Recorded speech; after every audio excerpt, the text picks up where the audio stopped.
नमस्कार दोस्तों, स्वागत है आपका हिंदी स्टूडियो यूट्यूब चैनल पर। आज हम काव्य शास्त्र में अलंकार में अपहानुति अलंकार पढ़ेंगे। अपहानुति का शाब्दिक अर्थ देखें अपहानुति का शाब्दिक अर्थ देखें तो वो होता है छिपाना। क्या? छिपाना। अर्थात उपमेय को छिपाकर या उसका निषेध करके किसकी स्थापना की जाए? उपमान की। उपमेय और उपमान में आपको पता है क्या है? उपमान क्या होगा? उपमान होगा जिसकी उपमा दी जाए। उपमान जिसकी उपमा दी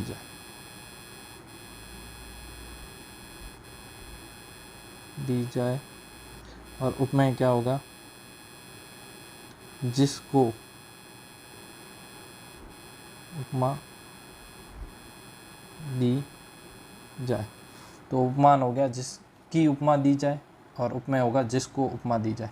उपमान कोई प्रसिद्ध वस्तु होगी, ठीक है, जिसे हम अप्रस्तुत भी कहते हैं। अप्रस्तुत भी कहते हैं। और उपमेय जिसको उपमा दी जाए उसे हम प्रस्तुत भी कहते हैं। यहाँ पर क्या है? यहाँ पर ये है उपमेय का तो क्या कर रहे हैं? निषेध कर रहे हैं, अर्थात छिपा रहे हैं। और उपमान की क्या हो रही है? स्थापना हो रही है। तो यहाँ पर कौन सा अलंकार हो जाएगा? अपहानुति अलंकार हो जाएगा। अब देखिए, अपहानुति अलंकार के 6 भेद हैं। कितने भेद हैं? 6 भेद हैं। कुछ विद्वान या पुस्तकों में इसके भेद 4 बताए गए हैं, परंतु अपहानुति अलंकार के 6 भेद हैं। नरोत्तम स्वामी ने इसके 4 भेद माने। नरोत्तम स्वामी ने इसके 4 भेद माने हैं। अब देखिए, शुद्धा अपनोति, तो शुद्ध धन अपहनोति। फिर हो जाएगा केतवा अपहनोति, केतव धन अपहनोति। और केतव का अर्थ क्या होगा? केतव का अर्थ हो जाएगा आपके छल या धोखा।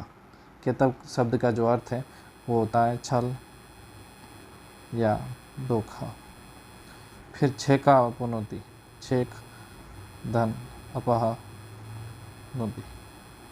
हेतु धन अपहनोति क्या हो जाएगा? हेत्व अपहनोति। पर्यस्ता अपहनोति, पर्यस्त धन अपहनोति।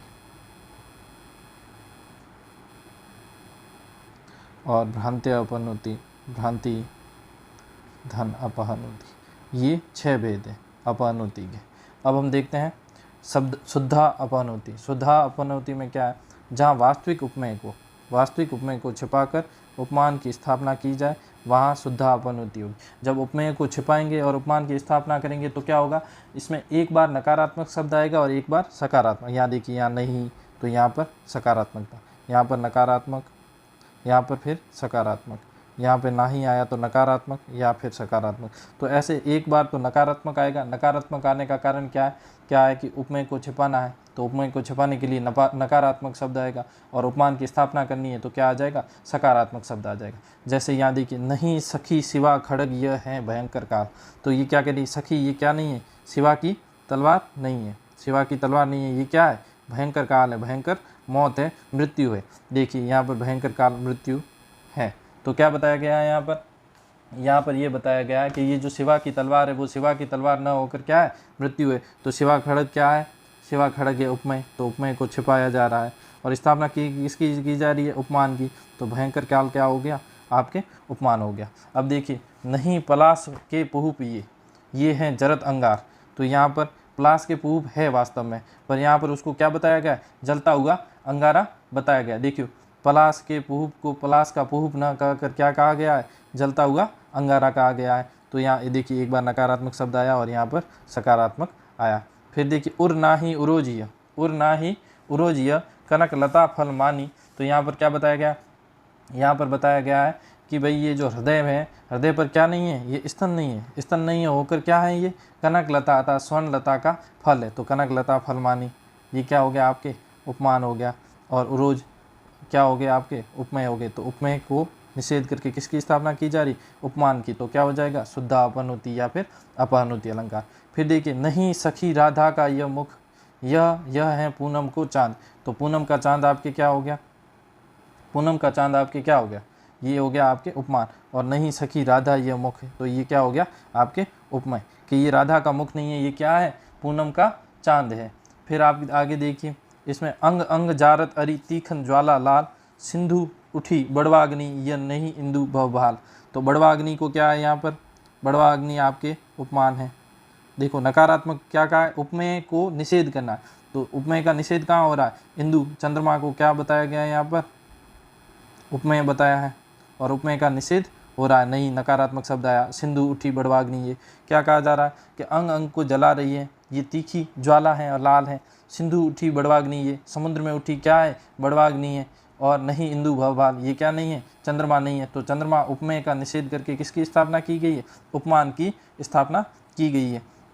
फिर देखिए नहीं सुधांशु, यह है सखी नभ गंगा को कंज, और यहाँ पर उपमेय क्या हो जाएगा, सुधांशु यानी कि चंद्रमा, ये हो गया उपमेय। तो इसकी क्या कह रहे हैं, निषेध कर रहे हैं, नहीं सुधांशु के ये चंद्रमा नहीं है, वास्तव में चंद्रमा ही है, पर उसको उपमान की स्थापना अर्थात कंज, नभ गंगा को कंज अर्थात जो आकाश की गंगा है उसका क्या है, ये कमल है, नभ गंगा को कंज, यहाँ पर उपमान। तो उपमान की स्थापना हो रही है और उपमेय का क्या हो रहा है, निषेध हो रहा है यहाँ पर। अब आगे अपन देखते हैं, इससे आगे केत्वा अपनुति। केत्वा अपनुति में देखिए आपके यहाँ वाचक शब्द आएंगे, वाचक शब्द आएंगे जिसमें आपके व्याज, बहाने, मिस और छल से ये शब्द आएंगे। केतव का शाब्दिक अर्थ होता है छल या धोखा। उपमेय का सीधा निषेध नहीं हो रहा है, उपमेय का सीधा निषेध नहीं हो रहा है, बहाने से, मिस से, छल से इसका निषेध किया जा रहा है। तो वहाँ पर कौन सा अलंकार हो जाएगा, केत्वा अपनुति अलंकार हो जाएगा। अब देखिए यहाँ पर केत्वा अपनुति में मुख के मिस देखूं उग्यो यह नी कलंक मयंक, क्या कह रहे हैं, मुख के मिस देखूं उग्यो यह नी कलंक मयंक, अर्थात यहाँ मुख का वर्णन है, किसका, मुख का वर्णन है, पर कहा क्या गया, ये मुख नहीं क्या है, चंद्रमा है, बिना कलंक वाला साफ स्वच्छ क्या है, चंद्रमा है। तो यहाँ पर आप देखिए मिस आया है, तो कौन सा हो गया, केत्वा अपनुति अलंकार। भाई उपमेय का सीधा निषेध नहीं हो रहा, ये मिस, यहाँ पर नकारात्मक शब्द की जगह क्या आ रहा है, व्याज, बहाने, मिस, छल से ये आ रहा है। जैसे नूतन पवन के मिस प्रकृति ने सांस ली जी खोल के, अर्थात ये नूतन पवन नहीं है, प्रकृति की क्या है, सांस है। तो इस तरह उपमेय का निषेध और उपमान की स्थापना करना, तो वहाँ पर क्या हो जाएगा, केत्वा अपनुति अलंकार हो जाएगा। जैसे देखिए तीक्ष्ण तीय, तीय यानी स्त्री, तीक्ष्ण तीय स्त्री, तो यहाँ और मनमत किसे कहा जाता है, मन को मतने वाला कौन है, कामदेव, कामदेव। तो यहाँ क्या है इसका अर्थ, स्त्री के तीखे कटाक्षों के बहाने कामदेव के बाण बरसते हैं। तो यहाँ पर ये देखिए मिस आया है, और स्त्री के तीखे जो कटाक्ष है, तीखे कटाक्ष है, उनका निषेध करके किसकी स्थापना की है, मनमत बाण अर्थात कामदेव के बाणों की स्थापना की है। अगला उदाहरण देखिए, रवि निज उदय व्याज रघुराया, यहाँ देखिए वाचक शब्द व्याज आया है, ठीक है। प्रभु प्रताप सब नृप न दिखाया, तो क्या है यहाँ पर, हे प्रभु सूर्य अपने उदित होने के बहाने आपका प्रताप अर्थात राम का प्रताप सब राजाओं को दिखा रहा है, तो राम का प्रताप उपनाम हो गया, ठीक है। तो उदय या ये व्याज आया, व्याज वाचक शब्द आने कारण यहाँ पर भी कौन सा हो जाएगा, केत्वा अपनुति अलंकार हो जाएगा। फिर देखते हैं छका अपनुति अलंकार। छक शब्द का शाब्दिक अर्थ क्या होता है, छकाना, क्या होता है, छकाना। और यहाँ जहाँ पहले किसी रहस्य को तो प्रकट किया जाता है, पहले रहस्य को प्रकट किया जाए, बाद में उसे चतुराई से क्या दिया जाए, छुपा दिया जाए, तो क्या हो जाएगा, वहाँ पर छका अपनुति अलंकार हो जाएगा। जैसे यहाँ देखिए, इसमें ध्यान रखना है कि मुकरियाँ आती हैं, उदाहरण यदि मुकरियाँ आपको दिखे तो उसमें लगभग आपके कौन सा अलंकार हो जाएगा, छका अपनुति अलंकार हो जाएगा, जो कि प्रश्नोत्तर शैली में होती है, प्रश्नोत्तर शैली में, ये इसकी पहचान है, मुकरियाँ प्रश्नोत्तर शैली में आया हुआ उदाहरण, ये सारे किसके उदाहरण होंगे, छका अपनुति अलंकार के होंगे। अमीर खुसरो ने खूब मुकरियाँ लिखी है। जैसे ये देखिए, वह आए तब शादी होए, मतलब वह जब आता है तब क्या होती है, शादी होती है। उस बिन दूजा और न कोई, और उसके बिना कोई और दूसरा नहीं है। मीठे लागे वाके बोल, मतलब उसके बोल क्या है, मीठे लगते हैं। अब ये बात किसकी कर रही है, ये बात कर रही है साजन की। पर जब उसकी सखी कहती है उत्तर में कि क्यों सखी, ये साजन का कह रही हो, ये साजन है क्या, तो फिर वो प्रत्युत्तर में क्या कहती, नहीं साजन नहीं, क्या है, ढोल है। तो क्या कहा जाता है, रहस्य प्रकट किया, फिर बाद में उसको चतुराई से छुपा दिया। रहस्य प्रकट किया कि क्या, कि साजन के बारे में बात कर रही है। जब उसका उत्तर साजन आता है तो प्रत्युत्तर में क्या कहती है, साजन नहीं, कौन है, ढोल। साजन नहीं कौन है, वह है ढोल। तो फिर आगे देखिए, अरध रात, अरध रात वह आव भवन, मतलब आधी रात में वह आता है भवन में। सुंदरता बढ़ने कही कौन, ठीक है, सुंदरता वर्णित करता है। और कौन कहे, ठीक है, देखत ही मन होए आनंद, उसको देखते ही मन को आनंद प्राप्त होता है। फिर उसकी सखी क्या कहती, क्यों सखी, प्रिय मुख मतलब प्रियतम का मुख, ठीक है, और वो प्रियतम के मुख को नकारते हुए क्या कहती है, चंद्रमा, क्या कहती है, चंद्रमा। तो क्या वो किसकी बात कर रही थी, प्रियतम के मुख की बात कर रही थी। इसका रहस्य प्रकट किया और बाद में इसको चतुराई से छुपाया, कैसे, चंद्रमा का कहकर छुपा दिया। तो यहाँ पर कौन सा हो जाएगा, 6 का अपानोति अलंकार हो जाएगा। जैसे देखिए, आज देख घनश्याम छटा को मन में मग्न हुई, घनश्याम छटा को देखकर क्या होगी, मन ही मन में मग्न होगी। मिले कहाँ सखी श्याम, मेघ की मैंने बात कही। अब देखिए, गोपी कृष्ण के मिलन की बात हो रही है, फिर उसी बात को छिपाने के लिए झूठी बात बना दी कि मैं तो घनश्याम काले मेघ की बात कर रही हूँ। वास्तव में वो किसकी बात कर रही थी, कृष्ण की बात कर रही थी। तो कृष्ण क्या है, यहाँ उपमेय है, तो उपमेय कृष्ण का निषेध कर दिया है और वो स्थापना किसकी कर दी है, उपमान मेघ की स्थापना कर दी है। तो यहाँ पर कौन सा अलंकार, देखो पहले रहस्य प्रकट किया, तो वो उसका उत्तर क्या था, श्याम, जबकि उस उत्तर को नकारते हुए उसने किसको स्वीकार किया, मेघ अर्थात उपमान मेघ को स्वीकार किया। तो यहाँ पर क्या हो जाएगा, 6 का अपानोति अलंकार हो जाएगा। फिर देखिए, करत अधर छत पिए सखी शीत ऋतु बाय। तो यहाँ पर क्या होगा, देखिए, नायिका के अधर अर्थात होठ क्या हो गए हैं, छत हो गए अर्थात घायल हो गए हैं, कट गए हैं। तो फिर उसकी सखी क्या करती है कि ये अधर, इन अधरों को प्रियतम ने क्या कर दिया है, घायल किया है। ये वास्तविकता है और उसकी सखी यही कह रही, क्या ये तुम्हारे जो अधर है, होठ है, इनको घायल किसने किया, प्रियतम ने किया। तो उस बात को छुपाने के लिए, चतुराई से छुपाने के लिए वो क्या बात कह रही है कि ये अधर किसके कारण फटे हैं, शीत ऋतु की हवा के कारण फट गए हैं, घायल हो गए हैं। ठीक है, आगे देखिए, हेत्व अपानुति अलंकार। हेत्व अपानुति अलंकार में क्या है, जहाँ उपमेय का निषेध किया जाता है और उपमान की स्थापना भी की जाती है, पर साथ में क्या बताया जाता है, निषेध का कारण भी बताया जाता है।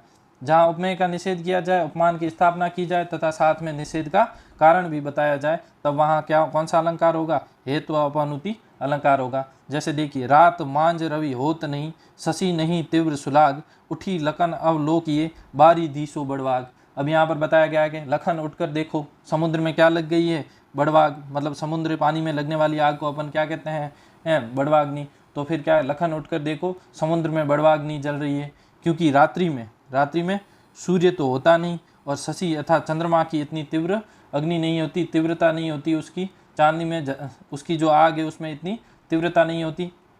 ठीक है, तो उसको उठकर देखो। कहीं पर लाल रंग की लालिमा दिखने पर जब राम लक्ष्मण को कहते हैं कि उठकर देखो कि समुद्र में क्या लग गई है, बड़वाग लग गई है, बड़वाग्नि लग गई है, तो ये रात में न तो सूर्य होता है और न ही चंद्रमा की चांदनी में इतनी तीव्रता होती है। तो क्या समुद्र में क्या लग गई है, बड़वाग्नि लग गई है। तो जहाँ लाल रंग का कुछ दिखाई दे रहा है उसको तो कहा गया उपमय, और समुद्र में बड़वाग्नि, जो बड़वाग्नि हो गया, रवि हो गया और चंद्रमा हो गया, इसको क्या है, उपमान। तो उपमय का निषेध करके क्या कर दिया, उपमान की स्थापना कर दी और क्या है, कारण भी बता दिया। कारण क्या बताया कि भाई सूर्य तो रात में होता नहीं और चंद्रमा में क्या है, इतनी तीव्रता नहीं होती। जैसे ये नहीं फूल गुलाब के दाहत यो अंगार, तो फूल गुलाब के फूल क्या हो गए, उपमय हो गए, गुलाब के फूल क्या हो गए, उपमय हो गए, और अंगार क्या हो गया, उपमान हो गया। तो उपमेय का निषेध करके उपमान की स्थापना क्या कर रहा है, ये नहीं फूल गुलाब के दाहत यो अंगार, और बिनु घनश्याम आराम में लगी दुसह दुआर। कि क्या कह रहे हैं, ये गुलाब के फूल नहीं है, ये क्या है, अंगार हैं, जो क्या है, हृदय को जला रही है। बिनु घनश्याम आराम में, और बिना घनश्याम के हृदय में अग्नि लगा रहे, बिना श्याम के अर्थात कृष्ण के हृदय में अग्नि लगा रहे हैं, अर्थात ये गुलाब के फूल नहीं है। क्या कर रहे हैं, ये दुसह अर्थात दुसह दुहार अर्थात अग्नि लगा रहे हैं। तो ये क्या हो गया, आपके कारण बताया गया है। किसका कारण बताया गया है, इस उपमेय का निषेध करके उपमान की स्थापना हुई है उसका कारण बताया गया है। इस कारण यहाँ पर कौन सा अलंकार हो जाएगा, हेत्व अपहनुति अलंकार हो जाएगा। फिर अगला है प्रयस्ता अपहनुति अलंकार। प्रयस्ता अपहनुति अलंकार में प्रयस्त का शाब्दिक अर्थ होता है इधर उधर फेंका हुआ, इधर उधर फेंका हुआ। फिर जहाँ उपमान के गुणों को किस में बताया जाए, उपमान के गुणों को उपमेय में दिखा दिया जाए, वहाँ कौन सा अलंकार हो जाएगा, प्रयस्ता अपहनुति अलंकार होगा। जैसे गुण जिसमें होते हैं, गुण जिसमें होते हैं उसमें न बताकर किसी और में बता दिए गए हो, किसी और में बता दिए गए हो, तो वहाँ पर कौन सा अलंकार हो जाएगा? प्रस्ता अपानुति अलंकार हो जाएगा। जैसे देखिए, सुधा सुधा प्यारे, नहीं सुधा अये सत्संग, अर्थात क्या कहा गया है? सुधा सुधा नहीं, सच्ची सुधा तो क्या है? सत्संग है। तो सत्संग यहाँ क्या हो गया? आपके उपमेय हो गया, और सुधा क्या हो गई यहाँ पर? उपमान हो गया। तो क्या हो गया? उपमान के गुणों को किस में दिखा दिया? उपमेय में दिखा दिया। तो यहाँ पर कौन सा अलंकार हो गया? प्रस्ता ना अपनुति अलंकार हो गया। फिर आप आगे देखिए, चंद चंद आली, नहीं राधा मुखे चंद, चंद मतलब चंद्रमा, ठीक है। तो चंद्रमा क्या हो गया? यहाँ पर उपमान हो गया। तो उपमान के गुणों को वापस किस में दिखा दिया? राधा के मुख में दिखा दिया। तो उपमेय में उपमान के गुणों को किस में दिखा दिया? उपमेय में दिखा दिया। जैसे होए सुधाधर ना ही चंद, तो सुधाधर और चंद्रमा ये दोनों क्या हो गए? उपमान हो गए। और किस में दिखाए इसके गुण? उपमेय क्या हो गया? आपके वदन हो गया उपमेय यहाँ पर। फिर धनी नहीं धनवान है, धनी नहीं धनवान है, धनवान यहाँ पर क्या हो गया? आपके उपमान हो गया। और उपमान के गुण किस में दिखा दिए? संतोषी में दिखा दिए। तो ये क्या हो गया? आपके उपमेय हो गया। अब देखिए, वास्तव में धनी कौन होगा? जिसके पास धन होगा। पर क्या दिखाया गया? संतोषी धनवान है। जिसके पास संतोष है वही क्या है? धनवान है। तो धनी कौन होता है? जिसके पास धन होता है। पर ये गुण किसी और में दिखा दिया, संतोषी में दिखा दिया। तो उपमान के गुणों को किस में दिखाया गया? उपमेय में दिखाया गया। तो यहाँ पर कौन सा अलंकार हो जाएगा? प्रस्ता अपानुति अलंकार हो जाएगा। अगला है भ्रांत्य अपानुति अलंकार। जहाँ किसी को एक वस्तु में दूसरी वस्तु की भ्रांति हो जाए तथा किसी के द्वारा सत्य बात बताकर उस भ्रम या शांति का निवारण भी कर दिया जाए, तो वहाँ पर कौन सा अलंकार होगा? भ्रांत्या अपानुति अलंकार होगा। मतलब भ्रांति का निवारण भी किया जाता है, तो वहाँ पर भ्रांत्या अपानुति अलंकार होगा। जैसे कह प्रभु हंसी जनी हृदय डराओ, प्रभु देखकर हंस जाते हैं जिससे हृदय डरा रहे। लूक मतलब उल्का, असनी मतलब बिजली, और केतु और राहु ये ग्रह। ये किरीट 10 कंदर का, किरीट मतलब मुकुट, 10 कंदर मतलब रावण, जिसके 10 कंधे मतलब सिर हो, तो रावण। आवत बाली, बाली तने कौन थे? अंगद, और प्रेरे मतलब भेजा। अब ये घटना है जब अंगद कहाँ पर चले जाते हैं? लंका में चले जाते हैं राम का संदेश लेकर। तो वहाँ पर वो चुनौती देते हैं रावण के सभी सैनिकों को, और रावण के सभी सैनिकों को चुनौती देते हैं कि मेरे पैर को यदि हटा दे कोई, तो मैं श्री राम की पराजय स्वीकार कर लूँगा। पर वहाँ पर कोई भी उसके पैर को हटा नहीं पाता है। अंत में रावण स्वयं जाता है उसके पैर को हटाने के लिए। तो अंगद कहते हैं कि ये चुनौती आपके सैनिकों के लिए थी, आपके लिए नहीं, स्वयं आपके लिए नहीं थी। तो फिर वो इसी हड़बड़ाहट में रावण का मुकुट गिर जाता है, जिसे क्या करता है? बाली का पुत्र कौन? अंगद फेंक देता है बाहर की तरफ। तो बाहर जो वानर सेना है वो डर जाती है कि कहीं ये उल्का आ रही है या फिर बिजली गिर रहा है, केतु है या राहु है। ये जो डर या फिर ये जो भ्रांति हो जाती है, इसको देखकर प्रभु श्री राम क्या करते हैं? हंसते हैं, और क्या कहते हैं कि ये कोई उल्का नहीं है, बिजली नहीं है, न केतु है, न राहु है, ये मुकुट है किसका? रावण का, जिसको किसने भेजा है? अंगद, बाली के पुत्र अंगद ने भेजा है। तो ये भ्रांति हो गई पहले कि उल्का है, बिजली है, केतु है या राहु, ये भ्रांति हो गई। और इस भ्रांति का फिर निवारण कर दिया श्री राम ने। तो यहाँ पर क्या कौन सा अलंकार हो जाएगा? भ्रांत्य अपानुति अलंकार हो जाएगा। जैसे देखिए, आली लाली लखी उर्पी, अर्थात सखी जो है वो लालिमा या अग्नि को देखकर क्या करती है? खड़ी हो जाती। जनी टेरहूँ नंदलाल, और क्या करती है? नंदलाल अर्थात कृष्ण को पुकारने लगती है। फिर दूसरी सखी उसका क्या कहती है? निवारण करती है। फूले सगन पलास, ये क्या? पलास के फूल है, ये नहीं दावानल ज्वाल, और ये जंगल में लगने वाली आग की कोई भी ज्वाला नहीं है। तो यहाँ पर क्या हो गया? भ्रम हुआ। भ्रम क्या हुआ? भ्रम ये हुआ कि दूर पलास के फूलों को देखकर, पलास के फूल कैसे होते हैं? लाल रंग के। दूर पलास के फूलों को देखकर सखी क्या है? खड़ी हो जाती है कि ये जंगल में लगने वाली क्या है? आग है, जंगल में लगने वाली आग है। और इसका फिर निवारण भी कर दिया उसकी दूसरी सखी द्वारा। तो यहाँ पर कौन सा अलंकार हो जाएगा? भ्रांत्य अपानुति अलंकार हो जाएगा।